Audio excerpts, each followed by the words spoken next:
I just want to make one comment. If you have a bleeding in the ventricle, the most important thing is that you keep the scope inside, and what he's telling, keep on rinsing.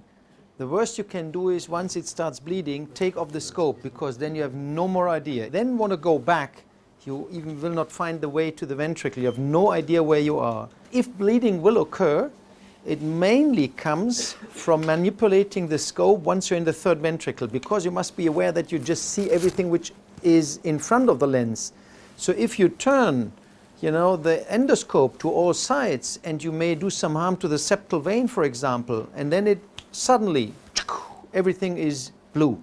You have no idea where it comes from. Keep there, keep on rinsing, and takes a while, and then you get, after a while you will see what was going on, and then maybe it's important to put in a ventricular drain at the end of the procedure.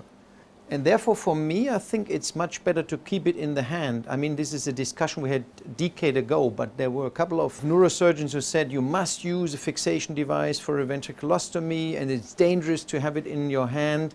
For me, it's more dangerous to keep it in a fixation device, because if you have the endoscope in the third ventricle on a fixation device, just somebody must come to the, to the fixation device, or an anesthetist is going to the table. That's enough that the endoscope moves and does some harm, to the ventricle. Whereas if somebody keeps it in his hand, he's concentrated, he looks to the monitor, and never try and play around. That Ponetsky always said, don't play around, If you have a huge foramen of Monro, then it's possible that you can move the scope. But if it's not that large, you must be aware that it's fine on a straight view to the third ventricle to do the ventriculostomy, but don't try then to show you the posterior part of the third ventricle, because then it may happen that you do some harm to the fornix or to the vein. Don't play around. And for the approach, of course, I'm sure you're doing the transfrontal for all these ventriculostomies. You never go transcallosal for a ventriculostomy. That's the same, yeah. And for the colloid cyst, I must say, even for the colloid cyst, a lot of discussion about it, but I had not a single patient with a seizure after a transfrontal approach to the colloid cyst, or never.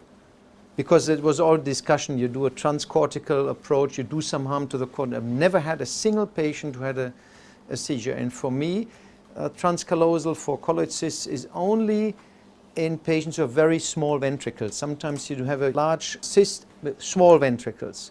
Then I think it's a good idea to go transcallosal. Otherwise, with large ventricles, I always go transfrontal.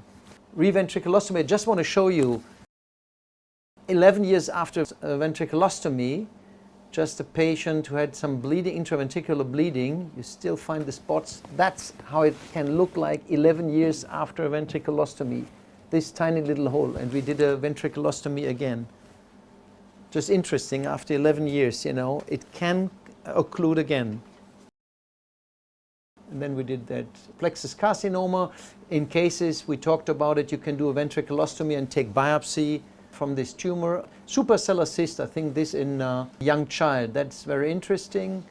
Suprasellar cyst coming up to the foramen of Monro.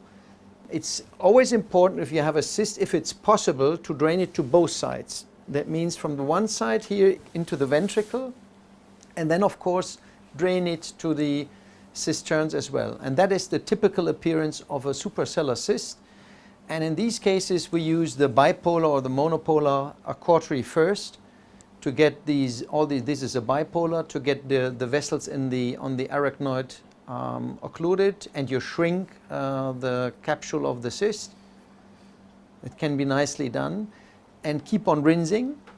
During the procedure, we are continuously rinsing. And once you have that coagulated, then we use different devices like Fogarty catheters, or in these cases here we want to resect large pieces of the cyst to get a broad way. And then it's very interesting in these kind of cysts, look here, you have a completely distorted anatomy. That is the pituitary gland, the posterior lobe. This is the infundibulum. This is the carotid on the right, carotid on the left, dorsum cellae, third nerve is right here. You see the basilar artery, basilar apex, P1 on that side. And then what we're doing is, with contact to the dorsum cellae, then it's important in these cysts that you open, that you do a ventriculostomy as well, that you open everything to the interpeduncular and to the prepontine cistern, and then look through here and see if there are any more arachnoid sheath right here, liliquis or whatever, but this is free. This is the basilar artery looking down to the foramen magnum, and then you have a good opening to both sides. And this will more or less guarantee that this cyst will no more close again. If you don't do that here with the ventriculostomy, I think you may not get a good result. So this is very important. Don't resect all of the cyst capsule. It's not necessary, especially where it's attached to the brain structures, that you do not get any bleeding, you know, from the vessels. That is absolutely sufficient. And at the end, you will see it will never disappear, the cyst, but this is a nice result. You just have to take off the pressure, you know, of the surrounding brain. That is your goal. And he was really doing well, this guy. No endocrine deficit and no signs of active hydrocephalus. Then if you have arachnoid cysts like here, compressing the ventricle, now what you have to do is not only open the cyst right here, you have to find a site where you open the cyst to the ventricle. And intraoperatively, you see here we are now in the cyst. We've entered the cyst. And you can nicely see, you know, where the ventricle is behind. It's a different color here. It's a different color. It's like some bluish. And then again, we coagulate the vessels first. And then perforate, you know, the cyst capsule right there. Cautery is very safe at that point here. There is no big vessel just behind it.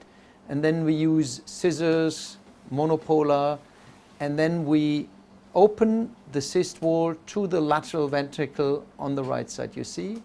Now we're in the ventricle. This is very important. So it's always, you know, to fenestrate these cysts to both sides, either to the ventricle and to the subdural space, in this case here. And then we open it wider and coagulated the remnants and get a good fenestration.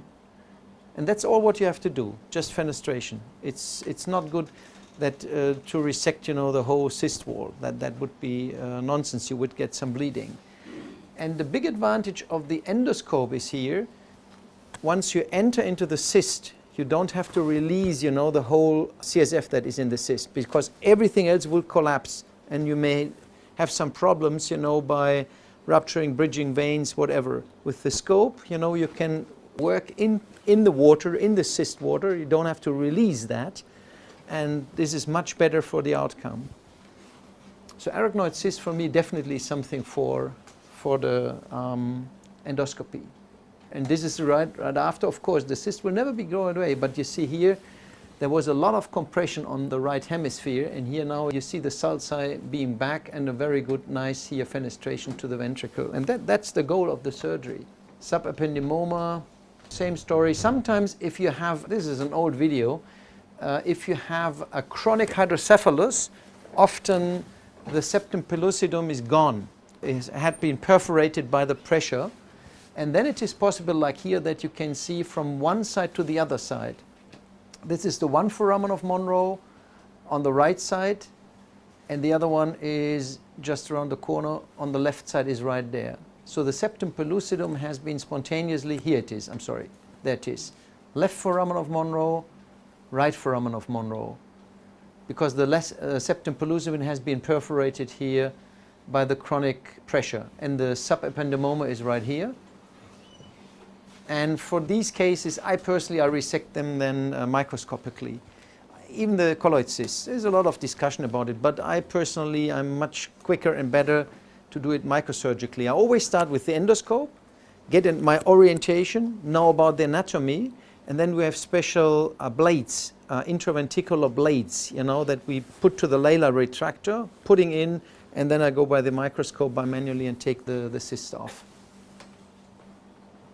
That is the result right after. Maybe just at the end, again, a very old video, but just to show if you have some special pathologies like an intraventricular cavernoma here in the posterior horn. You see the choroid plexus here. The same story. You go in with an endoscope first, get the orientation, and then for resection, everything where you'd have to do, I would say, major manipulation with two hands, I think it's better to do it, you know, with under microscopic control than through an endoscope, even if you have two working channels. I know that my good friend Henry Schroeder from Germany, from Greifswald, he's much in favor to do the colloid cyst with a ventricular scope. It can be done, it's okay. But no, he's doing it purely endoscopically, but I would say surgical time is at least twice, I would say even 3 times more than with a microscope, because the problem is, even if you have 2 working channels, you cannot move the instruments through the working channels freely. And with colloid cysts, you sometimes really have to put in something that, you know, put some tension on the capsule, you know, to get it off. And this kind of manipulation is not that easy through a working channel. Yeah, this is the cavernoma, just to show you some. This is how I do it, you know, with the microscope now. And this is nothing special. Just take the cavernoma off. And just to the end, Axel Pronetsky, this is my mentor, my teacher. And yeah, he started early 90s. I remember he started in Mainz 1989 and started with the endoscopy ventriculostomy in 1991. This was the first ventriculostomy, endoscopic ventriculostomy he did, with a 1-chip camera, where we today would say, oh, how could we do that? It was like in fog, yeah. Okay, thank you.